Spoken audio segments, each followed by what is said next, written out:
All right, let's jump right in. Is AI actually the end of freelancing? We've all seen it, right? AI can whip up a design in literally seconds. And it's not just design. It's cranking out written content in just a few minutes. It's wild. So yeah, it begs the question, and it's a little scary. Is freelancing over? But hold on. It's not really about who's faster, it's about who understands the client. This really breaks it down. AI gives you a file, but a freelancer delivers a real solution. I mean, think about it. Clients hire you to solve their problem, not just for a pretty file. And this right here, this is the key.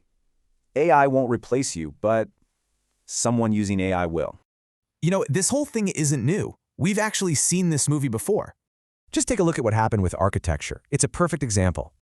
First, they went from hand drawing to CAD, then realistic 3D, and now even VR. So with all that new tech, did architects get replaced?